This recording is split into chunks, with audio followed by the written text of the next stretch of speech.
Thank you, Cindy. There have been so many changes in the past few years, some big, some small. And change is not always easy to deal with. It can lead to a wide range of complex emotions, some of which we may not know how to express, especially when put in the context of what we judge as other people's even more significant losses and challenges. In preparing for today's service, I found myself trying not to compare and simply reflecting on some of the things I missed during the pandemic shutdown, things that weighed on my heart. My first thought, singing in the choir in person. I rely upon my fellow altos to keep me on key. I think Joel knows about that. I so miss the shared joy of singing together. Next, I would add that I really missed face-to-face communication and connection. Masks made communication so difficult. So much is communicated through our facial expressions. I miss seeing smiles, seeing what was behind the mask. Tutoring in person was so much easier when the restrictions were finally eased.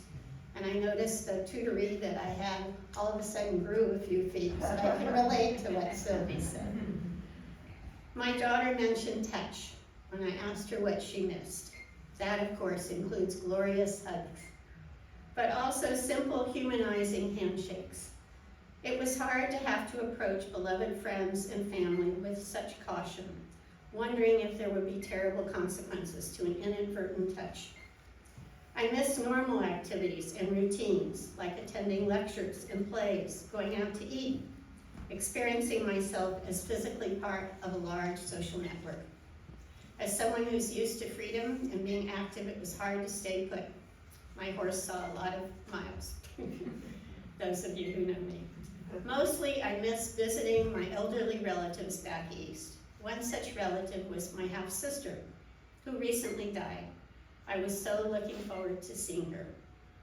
And now that it's possible to travel again, I've finally gone to visit my other sister, whom I haven't seen in over 3 years. She has a condition that makes it difficult for her to communicate as well as make decisions. It's been hard to feel connection over the phone.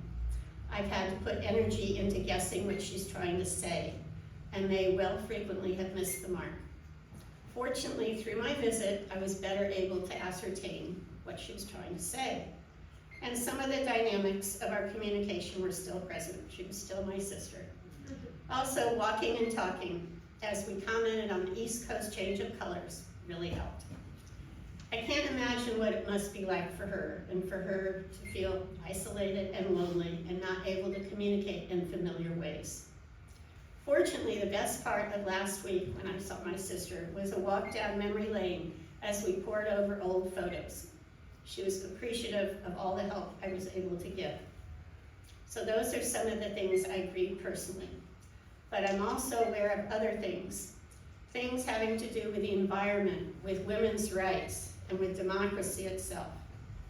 So many people are experiencing financial, work, or housing insecurity, especially those already marginalized by virtue of race or age or immigration status. Closer to home is the fact that we no longer have access to our sanctuary. But that disruption and delay just adds to the sense of impatience caused by unexpected clergy and staff transitions, by the absence of certain people, and the strain of trying to figure out how to do church now, how to live out our mission under such changing circumstances. We have all been holding so much, doing our best to roll with the changes and losses. And we're certainly doing really well. There's much to celebrate. But it seems important to also name what's been hard. Because when we do, we strengthen our connections with one another. We give each other permission to not feel so alone in our struggles.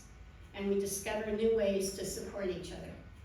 And isn't that what we are ultimately called to do?